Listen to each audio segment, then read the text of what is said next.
శ్రీమాత్రే నమ. 21వ అధ్యాయం పురంజయుడు కార్తీక ప్రభావం నెరుంగుట. ఈ విధముగా యుద్ధమునకు సిద్ధమై వచ్చిన పురంజయునకు కాంబోజీ భూపాలకునకు భయంకరమైన యుద్ధము జరిగింది.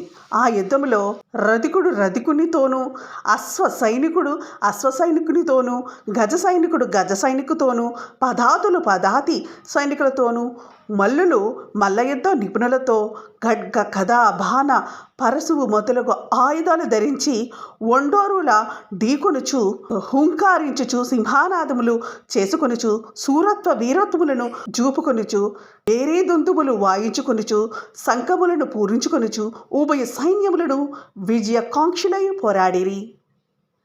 ఆ రణభూమి నిందు చూచినను విరిగిన రథపు గుట్టలు, తెగిన మొండెములు, తొడలు, తలలు, చేతులు హాహాకారములతో దీనావస్థలో వినిపిస్తున్న ఆక్రందనలు, పర్వతాల వలె పడియున్న ఏనుగుల కలేబరాల దృశ్యములే.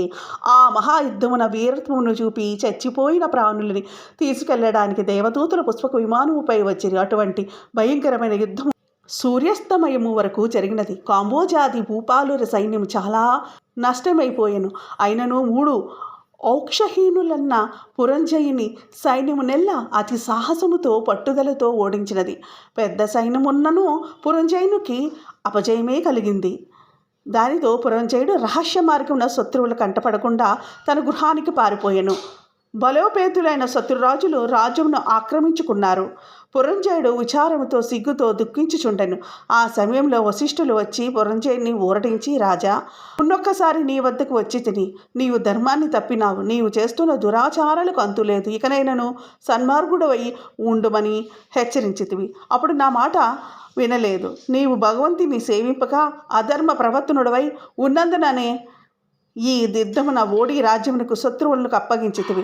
ఇప్పటికైనా నా మాట లాలకింపము. జయాపజయాలు దైవదీనమునులని ఎరింగు. నీవు చింతతో కృంగిపోవుట ఎలా? శత్రురాజులను యుద్ధములను జయించి నీ రాజ్యమును నీవు పొందవలెనన్న తలంపు కలదేని నా హితోపదేశం నా ఆలకింపు.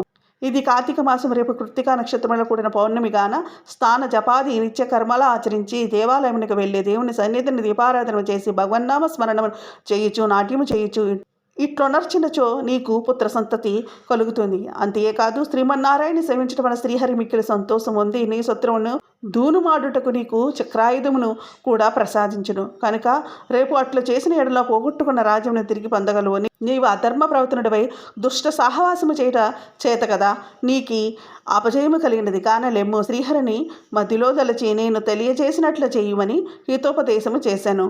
శ్లోకం.